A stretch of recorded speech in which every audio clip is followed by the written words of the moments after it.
우리가 어떤 중요한 결정을 할 때마다 습관적으로 하는 말이 있습니다. 과연 하나님의 뜻은 무엇일까라는 이야기를 하지 않습니까? 내가 결정해야 하는 그 선택이 진짜 하나님의 뜻인지 아닌지 참 우리가 알고 싶어 하는 때가 많이 있습니다. 그럼 여러분, 하나님의 뜻이 도대체 무엇일까요? 하나님의 뜻이 무엇이길래 우리는 그렇게 하나님의 뜻을 찾고 있을까요? 여러분, 하나님의 뜻을 다른 말로 표현하면은 하나님의 의도, 하나님의 계획, 하나님의 마음 이런 것으로 다른 것으로 표현할 수가 있을 것입니다.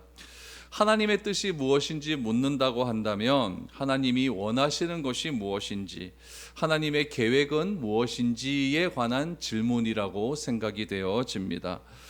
우리가 하나님의 뜻을 알기 위해서 기도하는 것은 하나님이 계획하신 일이 무엇인지 잘 알아서 하나님의 계획대로, 하나님의 뜻대로, 하나님의 마음대로 살고자 하는 마음이 크기 때문에 하나님의 뜻을 알고자 하는 그런 마음이 크다라고 생각이 됩니다. 그러나 이렇게 좋은 뜻으로 하나님의 뜻을 알면 좋을 것 같은데, 우리가 하나님의 뜻을 잘못 이해하고 잘못 해석하고 잘못 적용하게 되면은 하나님의 뜻이 원래과는 좀 다른 의미로 사용될 수 있다라는 것을 알게 됩니다. 그래서 오늘 우리 여러분들과 오늘 본문 말씀을 통하여서 하나님의 뜻을 우리가 어떻게 이해하고 해석하고 나는 적용해야 될지를 한번 살펴볼 수 있는 시간이 되었으면 좋겠습니다. 먼저 하나님의 뜻을 잘못 이해하게 되면은 어떻게 이해할 수가 있느냐? 첫 번째로 하나님의 뜻을 운명론으로 이해할 수가 있게 됩니다. 하나님께서 우리를 향한 계획과 뜻이 있는데 그 계획을 우리가 알지 못하기 때문에 우리는 어떻게 해서든지 하나님의 계획을 알고자 애쓰고 힘을 씁니다.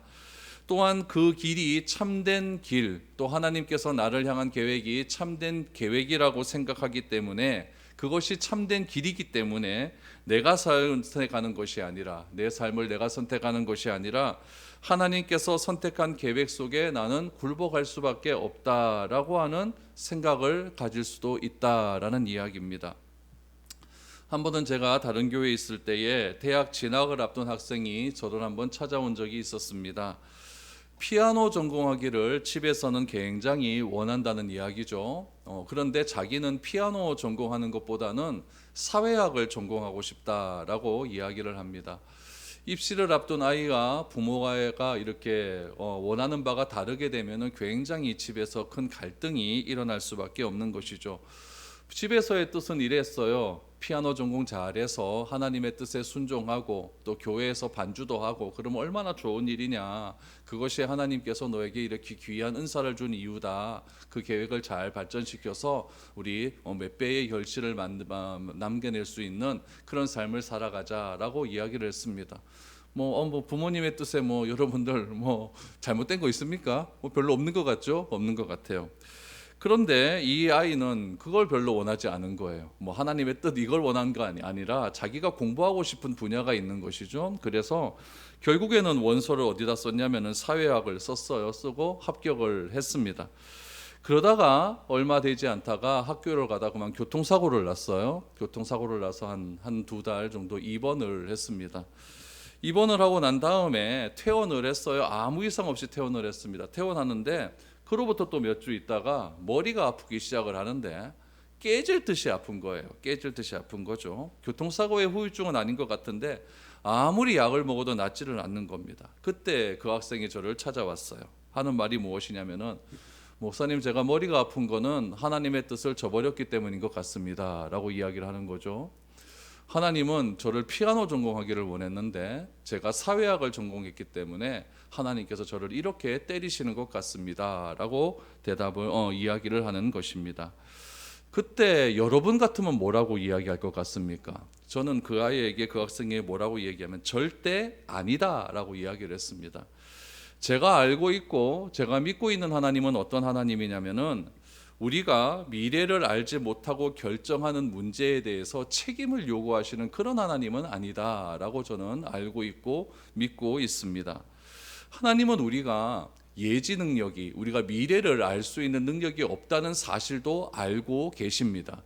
하나님이 우리가 미래를 예측하고 미래를 안다고 하는 그런 능력을 하나님이 만약 모르신다고 한다면 내가 어떤 미래에 대해서 어떤 일을 선택할 때 잘못 선택한 일로 인하여 어려움을 당하게 되면 하나님께서 우리를 책망하실 수밖에 없죠.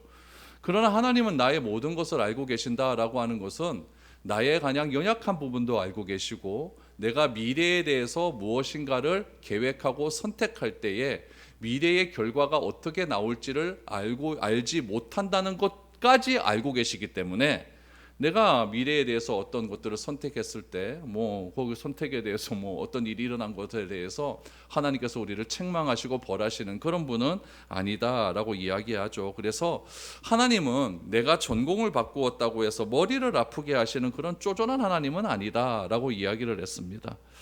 저는 그 학생이 머리가 아픈 이유를 알까요, 모를까요? 잘 모릅니다. 제가 그걸 어떻게 알겠습니까? 그러나 머리가 아픈 것이 전공의 선택 때문은 아니다라는 것은 분명히 알고 있습니다. 여러분, 많은 사람들은 내가 너무 힘들고 어려운 순간이 찾아오게 되면은 내가 선택한 그 선택 때문에 어려움이 온다라고 생각하는 경우가 굉장히 많습니다. 내가 선택한 그것이 하나님의 뜻과는 반대가 되는 거기 때문에 하나님께서 나를 이렇게 벌 내리셔서 나를 다시 하나님의 뜻으로 회복시키고자 하는 그런 계획이 있는 것 같다라고 생각하는 경우가 많습니다. 그러나 우리가 미래를 알지 못하는 유한한 삶을 살아가는 인간인데 어떻게 미래에 알게 될 하나님의 뜻을 다 알고 그것대로만 선택하며 살아갈 수가 있겠습니까? 우리가 하나님의 뜻을 찾는다고 하지만은 여러분, 우리는 하루 뒤에 어떤 일이 일어날지 모르고 우리가 불과 몇 분 뒤에 어떤 일이 일어날지도 모르는 그런 인생을 살아가고 있습니다. 그런 인생을 살아가는 우리가 무슨 능력으로 미래에 일어날 하나님의 뜻을 우리가 다 알고 그거대로 그렇게 살아갈 수가 있겠습니까? 여러분, 내가 무엇을 잘못해서 선택을 잘못해서 이런 일이 일어났다고 생각하기보다는 오히려 어떻게 생각하는 것이 좋냐면은 하나님께서 특별한 계획 가운데 이 일을 허락하셨다고 생각하고 받아들이는 편이 그것이 바로 하나님의 뜻이다라는 것을 저는 알고 있습니다.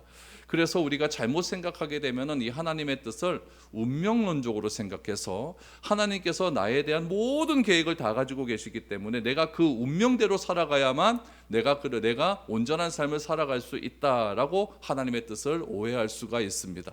그렇게 믿는 사람들이 어디의 사람들이냐면은 힌두교를 믿는 사람들입니다. 그래서 힌두교를 믿는 사람들은 자기에게 어떤 불행한 일이 닥친다 할지라도 그것이 하나님께서 자기가 믿는 그 신이 나를 위한 계획이기 때문에 굉장히 긍정적으로 받아들입니다. 살지는 못해요. 굉장히 힘들고 어렵게 살지만은 그 어렵고 힘든 삶 가운데 행복지수는 무지하게 높습니다. 왜 그럴까요? 신이 나를 그렇게 선택했기 때문에 나는 이렇게 살아갈 수밖에 없다라고 받아들이기 때문에 그렇다는 이야기죠. 그래서 이방 종교에는 이렇게 받아들이는 경우가 굉장히 많지만은 하나님은 그렇게 우리를 받아들이고 그렇게 신앙생활하라고 말씀하지는 않습니다. 그래서 운명론적으로 생각하는 경우는 굉장히 위험한 경우다라고 생각하는 거죠. 두 번째로 우리가 하나님의 뜻을 잘못 알게 되면 어떻게 받아들일 수가 있느냐? 기복적으로 받아들일 수가 있습니다. 기복적으로 받아들일 수가 있다. 하나님이 뜻이 무엇이냐라고 묻는다면 가장 깊은 내면에는 어떤 생각이 우리 가운데 자로잡혀 있냐면은 내가 어떻게 하면 이 힘든 상황을, 내가 어려운 상황을 피해갈 수 있을까? 내가 어떻게 하면 내가 원하는 것을 하나님의 뜻이라고 하는 명분 속에서 그 내가 원하는 것을 얻을 수 있을까라고 생각할 수 있다는 거예요.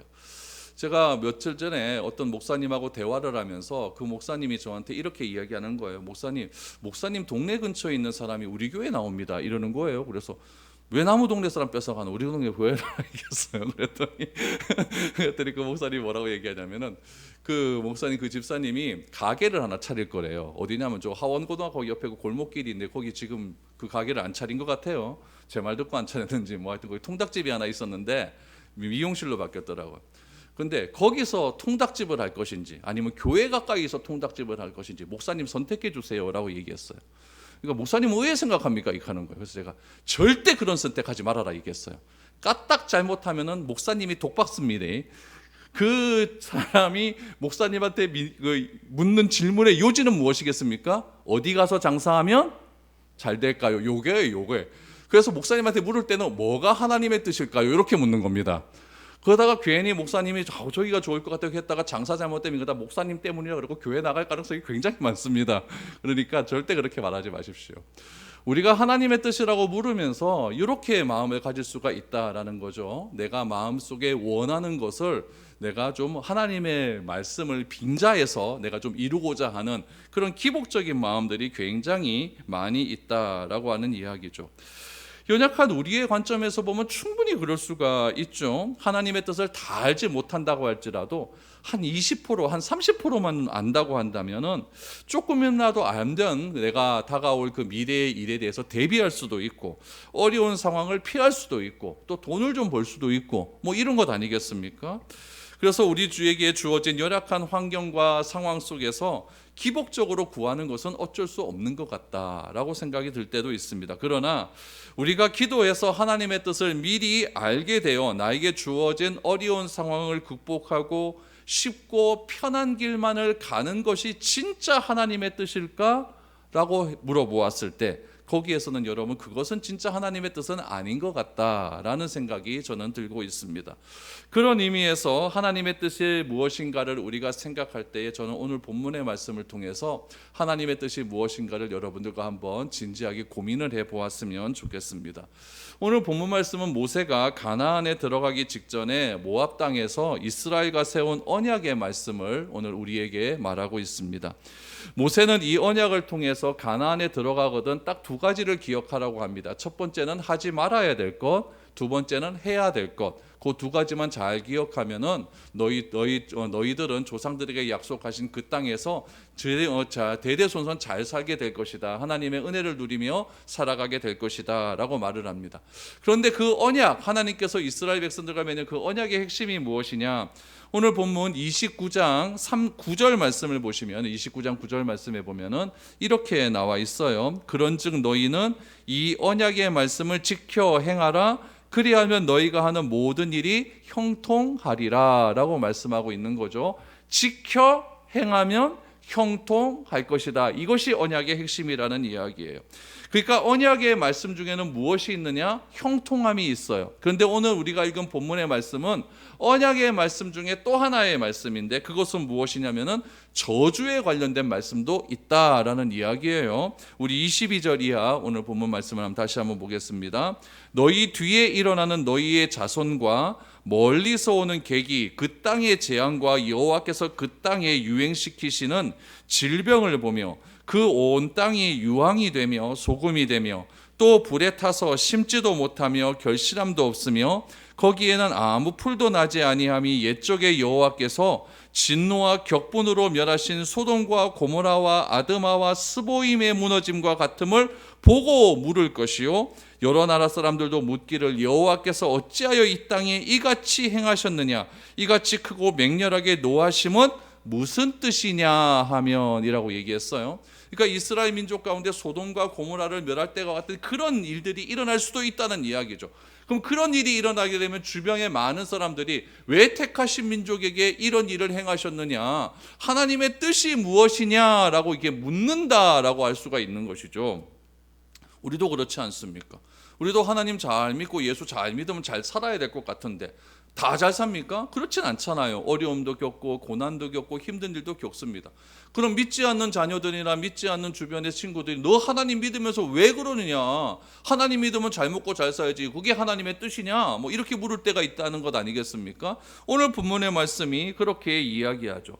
왜 가나안의 삶이 이렇게 될 수밖에 없었을까? 거기에 대한 해답이 19절 말씀을 보시면 이렇게 나와요. 29장 19절 말씀을 보면 이 저주의 말을 듣고도 심중에 스스로 복을 빌어 이르기를 내가 내 마음이 완악하여 젖은 것과 마른 것이 멸망할지라도 내게는 평안이 있으리라 할까 함이라 라고 나와요. 무슨 말이냐면은 여러분 저주의 말이다 라고 하는 것은 무슨 뜻이냐면은 가나안 들어가서 우상 숭배하는 거예요. 우상 숭배를 하는 건데 그 우상 숭배의 삶을 19절에서는 뭐라고 이야기하냐면은 심중에 마음 가운데 스스로 복을 비는 행위다라고 이야기하는 거예요.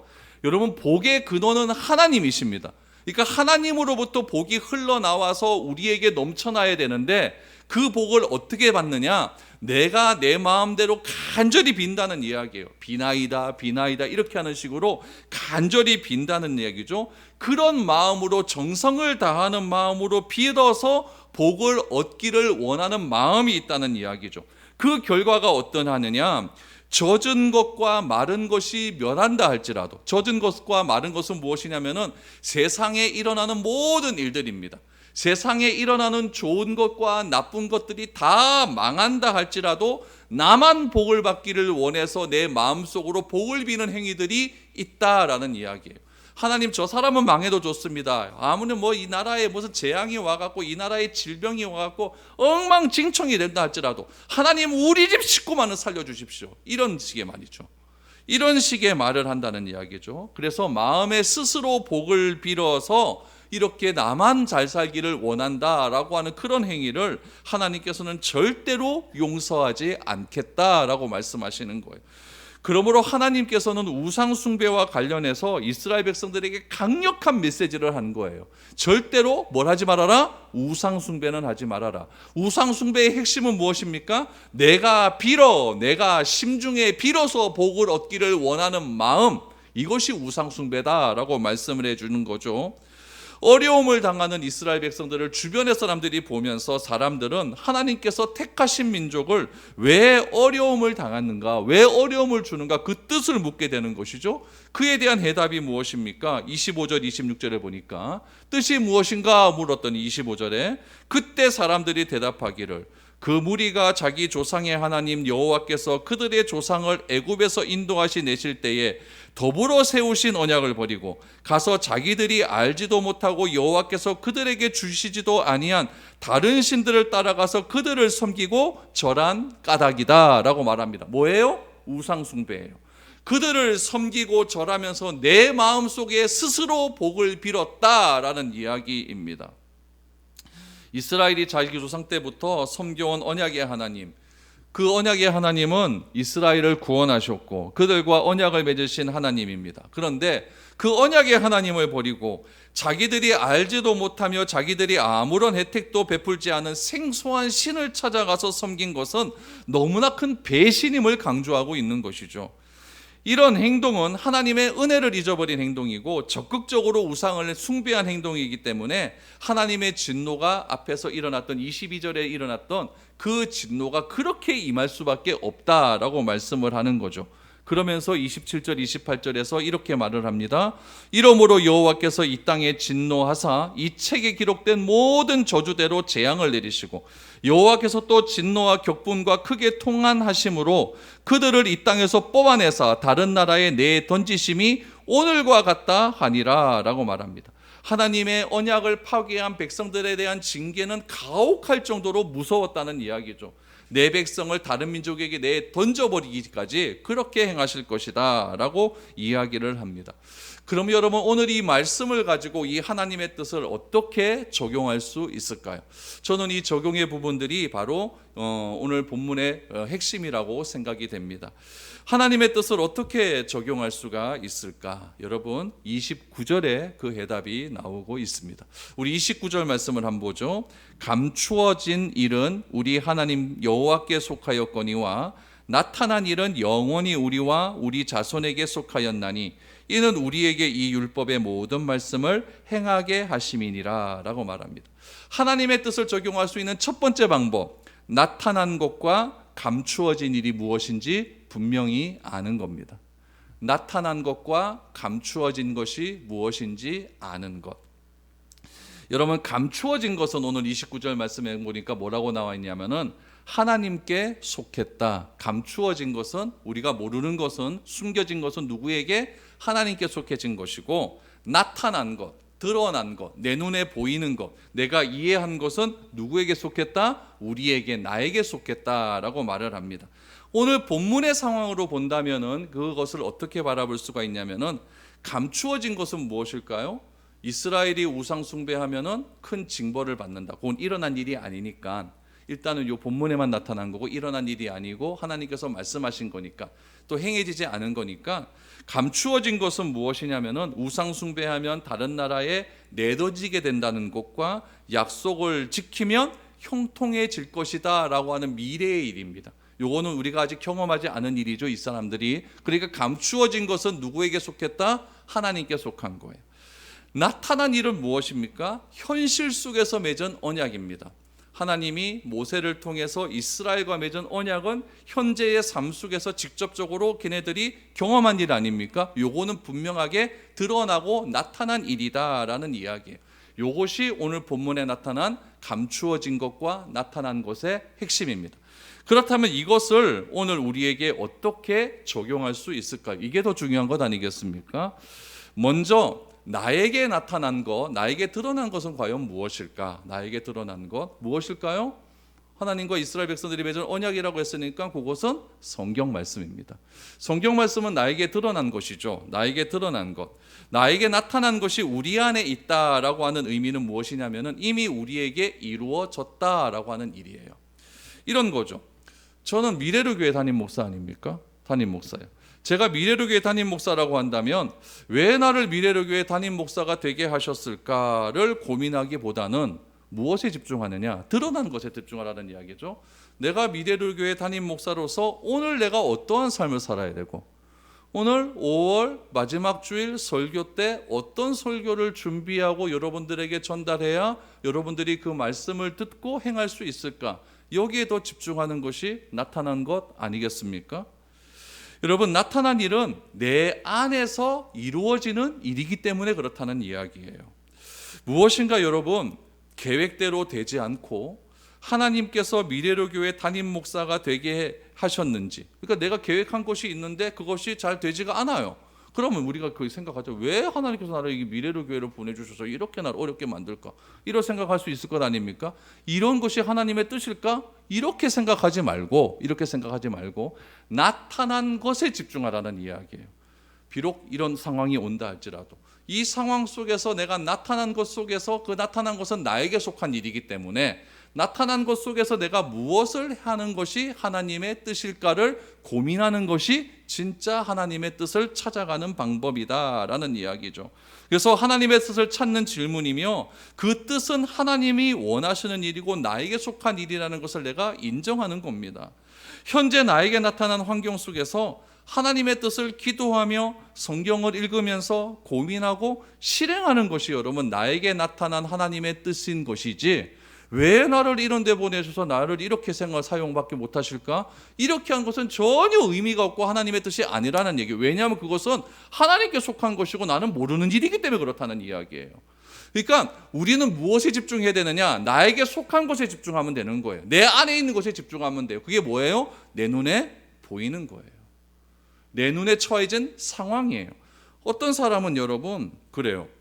웃을 것이 없는 세상이 있어요. 정말 뭐 요즘 웃을 것이 없는 세상 아닙니까? 이 웃을 것이 없는 세상 가운데 하나님께서는 뭐라고 이야기했느냐? 항상 기뻐하라고 하셨어요.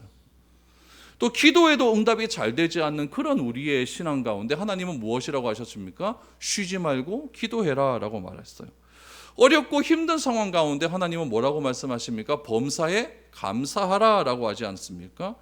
힘들고 어려운 사람이 우리 주변에 있어요. 그러면 왜 하나님께서 나에게 이렇게 힘들고 어려운 상황만 붙여주시는가? 이게 하나님의 뜻인가? 이렇게 받아들이는 것이 아니라 힘들고 어려운 사람이 내 눈에 보이면 그 사람을 도와주는 것이 나에게 속한 일이고 내가 행해야 될 일이고 그것이 하나님의 뜻이라는 이야기예요.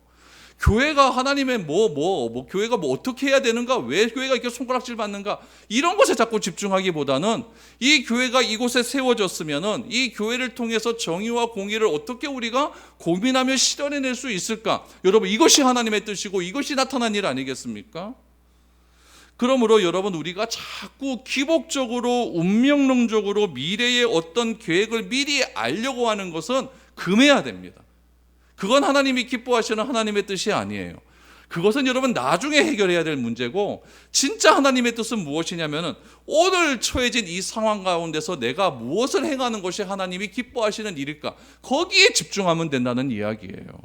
그래서 그 일을 통해서 하나님의 원하심이 무엇인지를 알아가는 것이 진짜 하나님의 뜻이지, 왜 자꾸 나에게 이런 어려움을 줬을까? 이 어려움이 하나님의 뜻인가? 이거는 별 의미가 없는 생각이라는 이야기죠.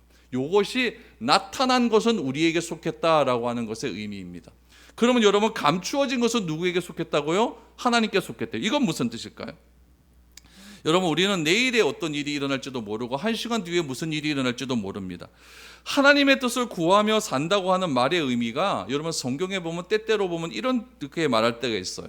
하나님의 구하지도 않고 하나님의 뜻을 찾지도 않아서 어려움을 당하는 경우가 종종 일어나요. 구약 성경에 보면 그런 일이 종종 있습니다. 그러나 성경은요, 여러분, 우리 인간을 구원하기 위해서 쓴 책이지, 내가 이런 일이 있을 때 이렇게 하고, 밥 먹을 때 어떻게 하고, 사람 만날 때 어떻게 하고, 내가 뭐 데이트할 때 어떻게 하고, 여러분 생활 속에서 우리가 생활 백과로서 쓴 책은 아닙니다. 성경의 본질적인 의미는요.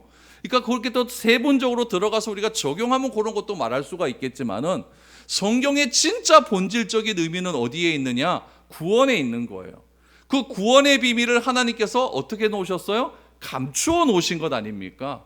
그러므로 하나님께서 감췄겠다라고 하는 것은 감추어진 것이 하나님 안에 있다는 이야기인데, 그 감추어진 것은 결국 우리에게 무엇으로 드러나게 되냐면은 구원이라는 것으로 드러나게 되어 있다라는 이야기죠. 그러므로 하나님의 선하신 주권 가운데 우리를 선하게, 하나님께서 구원받은 자를, 택하신 자를 선하게 인도하실 것을 믿고 따라가는 것이 하나님의 뜻이다라는 이야기죠. 그래야 여러분 삶 속에서 어떠한 상황이 발생하게 되면은 하나님을 원망하지 않게 되고, 그 가운데서 하나님께서 나에게 어떤 삶을 원하는지 고민할 수 있게 된다는 이야기예요. 그러므로 감추어진 것도 하나님의 뜻이고 드러난 것도 하나님의 뜻이라고 한다면은 그것이 하나님께 속한 것이 있고 나에게 속한 것이 있다는 이야기예요. 나에게 속한 것을, 내가 하나님의 뜻을 이루고자 한다면 어떻게 합니까? 이 상황 속에서 내가 어떻게 하는 것이 하나님이 기뻐하시는 일일까에 집중하시면 되는 거고요. 여러분, 감추어진 것 속에서 진짜 하나님의 의미를 담고자 한다면은 이 어려운 상황 속에서도 하나님께서 틀림없이 나에게 무엇인가를 주시고자 하는 의미가 있을 것이다. 그러니까 나는 그 의미를 주신 하나님을 믿고 인내하며 끝까지 하나님을 포기하지 않고 살아가겠다. 이것이 여러분, 감추어진 것은 하나님께 속했다라고 하는 의미라는 이야기입니다. 그래서 오늘 우리는 하나님의 뜻을 알아갈 때에 이 두 가지를 잘 기억하셔야 돼요. 드러난 것은 무엇이고 감추어진 것은 무엇인가. 드러난 것은 내가 오늘의 삶 속에서 내가 어떻게 살아가는 것이 하나님을 영광스럽게 하고 기뻐하는 삶일까? 오늘 왜 이 사람을 나에게 붙여주셨을까를 생각하면서 이 사람이 어떤 상황에 있으면 그것을 도움을 주고 그 사람을 위해서 생활하는 것이 진짜 하나님의 뜻이다라는 이야기죠. 그래서 감추어진 것과 드러난 것을 잘 구별해라 라는 이야기죠. 두 번째는 무엇이냐? 하나님의 뜻은 여러분, 하나님이 기뻐하시는 뜻이 있고 하나님이 허락하신 뜻이 있다라는 것이에요. 하나님이 기뻐하시는 뜻이 있고 하나님이 허락하신 뜻이 있다. 여러분, 이것을 내가 이렇게 구분하는 이유는 무엇이냐면은, 하나님께서도 허락하셨는데 그 허락하심이 기쁘지 않는 경우가 있다라는 이야기예요. 무슨 이야기냐면은, 누가복음 15장에 보면 둘째 아들이 아버지한테 독립을 선언합니다. 아버지, 재산 주세요. 그럼 저 집 나가 살게 해요. 이렇게 이야기를 합니다. 여러분, 아들이 요구한 재산은 아버지의 재산이기 때문에 아버지가 주지 않아도 됩니다. 않아도 돼요. 그래서 안 된다고 하면은, 허락하지 않으면은 그만인 거예요. 그러나 아버지는 아들의 요구를 허락해 줍니다. 여기서 잘 아셔야 될 것, 아버지가 아들의 요구를 허락해 주셨다고 해서 아버지는 그 아들이 독립하겠다는 것을 기뻐했을까요? 기뻐하지 않았을까요? 기뻐하지 않았어요. 기뻐하지 않았어요. 아버지는 아들의 독립에 대한 요구를 기뻐하지 않았지만 거기에는 아버지의 또 다른 계획과 의도가 있기 때문에 허락하신 거예요. 아버지는 아들이 돌아오기만을 간절히 기다리고 있었습니다. 돌아와서 회복하기를 원하고 있었죠. 여기서 발견되는 아버지의 허락은 무엇이냐면은, 아들에게 아버지의 품 안에 있는 것이 얼마나 즐겁고 기쁜 일인가를 가르쳐 주기 위해서 아들이 집을 나간다고 하는 것이 아버지의 입장에서 보면 기뻐할 일은 아니지만은 교육적인 차원에서 뭐 했다? 허락했다가 하나님 아버지의 뜻이었다는 이야기죠. 아들이 독립하겠다는 요구에 마지못해 허락했지만 아버지는 기뻐하지 않았습니다. 우리의 경우도 그럴 때가 있어요.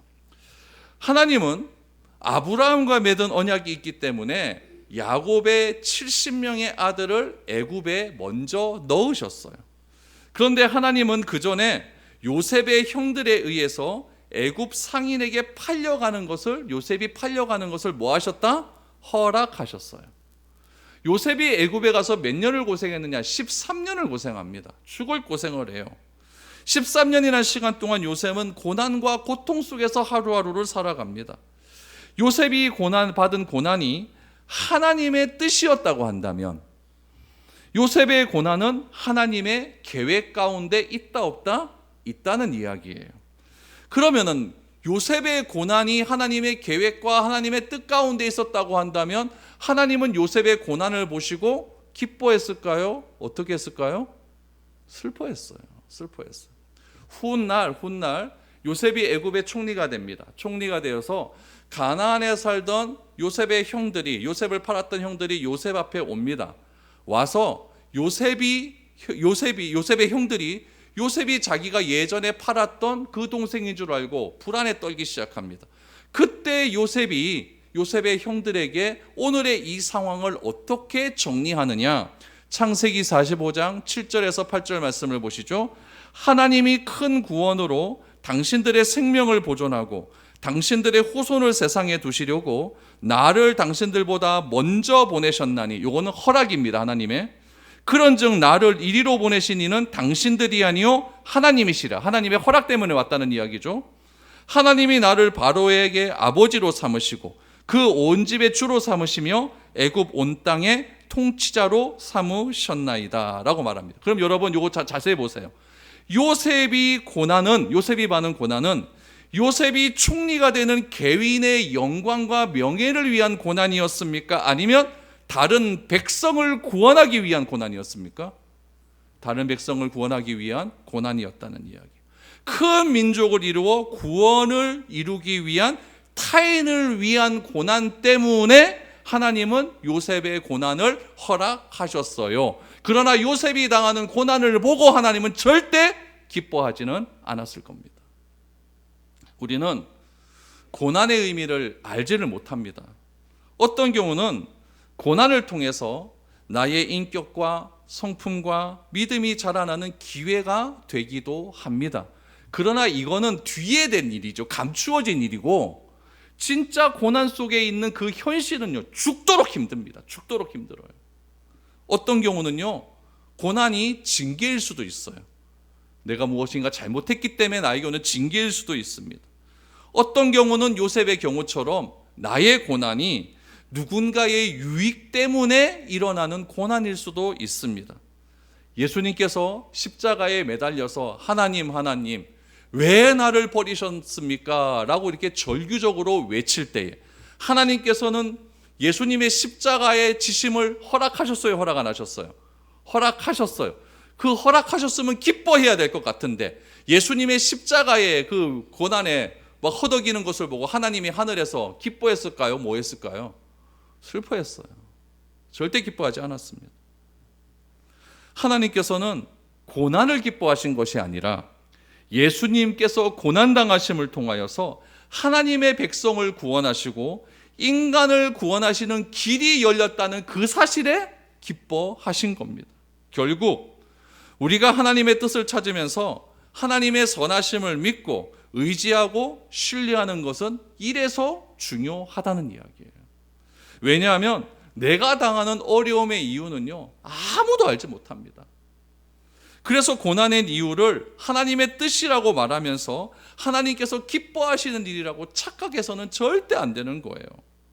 제 주변에 병으로 힘들어하시는 분이 있어요. 지난주에 이윤자 집사님 머리가 아파서 죽을 지경이라고 합니다. 그럼 제가 그거 어떻게 알겠습니까? 머리 아픈 거 어떻게 알겠습니까? 오늘도 물어봤어요. 머리 괜찮으세요? 뭐 찍어봤는데 결과 나중에 보면 안 돼요. 제가 그거 어떻게 알겠습니까? 그러나 여러분, 그 병 때문에 힘들고 계획된 일이 되지 않고 어떤 분은 또 경제적으로 너무 힘들어서 막 먹고 살 일이 너무 답답하시는 분들이 있어요. 그런 삶의 어려움들을 당하시는 분들을 보면은 정말 그 원인을 모르겠습니다. 병의 원인을 제가 어떻게 알겠습니까? 죽어도 안 되는데 공부한만 해도 안 되고 아무리 돈 벌려고 해도 그게 안 되는데 제가 그걸 어떻게 알겠습니까? 저는요, 아픈 분들 보면 빨리 병이 좀 어떻게 좀 해결됐으면 좋겠어요.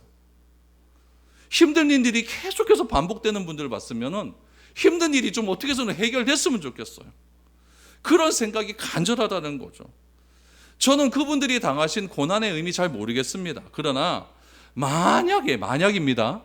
만약에 그 어려움이 하나님께서 허락하셔서 당하는 일이라고 한다면 그 일을 통해 하나님께서 하시는 일이 있기에 하나님의 선하심을 믿고 하나님을 부인하지 않고 고난 속에서 인내하기를 바랄 뿐입니다.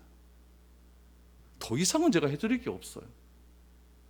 그러면 어떻게 하면 하나님의 뜻에 합당한 삶을 살 수 있을까요? 우리는 매일 주어진 삶의 속에서 선택의 순간에 하나님의 뜻을 구하며 살아갑니다. 또 하나님의 원하신지 무엇인지를 기도해야 됩니다. 할 수만 있다면은 저는 이렇게 기도합니다. 할 수만 있다면 여러분 어려운 일을 당하지 않았으면 좋겠습니다. 제가 무엇인가 잘못한 일이 있어서 하나님께서 징계하실 일이 있다면은 저 안 아프고 그 일을 깨닫게 해주십시오. 다른 사람에게 피해 안 가고 그 일 깨닫게 해주세요. 이렇게 기도하지 하나님 저 한 방 때리셔서 저를 어떻게 깨닫게 해주세요. 저는 이렇게 절대 기도 안 합니다. 아픈 거 힘들거든요. 어려움 당하는 거 싫거든요. 그럼에도 하나님께서 우리 삶을 통해서 하나님의 선하신 뜻을 이루어 간다는 사실을 믿는다고 한다면 저는 여러분들에게 이렇게 권면하고 싶습니다. 우리가 어려움 중에서 하나님의 믿고 참아내고 기다리시고 하나님의 기뻐하시는 일을 행하는 것이 하나님의 뜻대로 사는 삶이라고 한다면 끝까지 버텨보자고요. 그 말 위에 목사가 여러분들에게 할 수 있는 말이 도대체 무슨 말이 있겠습니까? 주변에 있는 가난함과 어려움과 아픈 사람들이 있다면 하나님의 뜻을 찾는 사람은 하나님 저 사람 뭐 잘못했어요? 하나님 저 사람 뭐 회개했어요? 저 사람 뭐 잘못해서 저렇게 하나님께서 징계를 해요? 그 사람 찾아가서 너 회개해야 돼. 그러니까 너 하나님께 때리는 거라. 이 감추어진 일을 가지고 그 사람에게 드러내는 것이 아니라 그것 우리에 속한 일이 아니니까 우리는 그런 사람들이 옆에 있다면 뭐 어떻게 해줘야 될까요? 기도해 주는 거예요.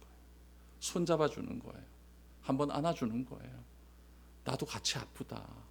같이 공감해 주고 그 사람의 아픔과 함께 걸어간다면 그것이 진짜 이 상황 속에서 드러내야 될 하나님의 뜻이 아닌가 저는 이렇게 생각이 됩니다. 하나님의 뜻을 여러분 기복적으로 만들지 마십시오. 하나님의 뜻을 운명론적으로 그렇게 만들지 마십시오. 오늘 현실 속에서 나에게 나타난 일을 통해 내가 어떻게 살아가는 것이 하나님의 뜻인지를 진지하게 고민할 수 있는 그런 저와 여러분들이 되었으면 좋겠습니다. 이 미래로로 교회라고 하는 이 교회 속에서 여러분들이 모였지 않습니까? 이 교회 속에서 우리는 과연 하나님의 뜻을 찾기 위해서 어떻게 살아가야 될까? 어떠한 마음으로 이 교회를 위해서 주님을 위해서 그렇게 한 걸음 한 걸음 걸어가야 될까? 내가 어떤 마음으로 이 교회를 섬기고 이 교회를 더욱더 아름답게 꾸미며 나아갈 수 있을까? 그것이 진짜 하나님의 뜻이지 내가 계획한 대로 됐다 안 됐다 이건 누구에게 속한 일? 하나님께 속한 일, 감추어지는 하나님의 속한 일이기 때문에 그건 하나님께 맡겨버리고 오늘 내가 하는 일에 최선을 다하고 함께 하는 것이야말로 진정한 하나님의 뜻을 구하는 온전한 길이다라는 것을 여러분들에게 말씀을 드리고 싶습니다. 그래서 우리에게 속한 나타난 일을 통해서 하나님의 뜻을 우리가 잘 구하며 나아갈 수 있는 저와 여러분들의 축복된 삶이 될 수 있기를 간절히 부탁드립니다.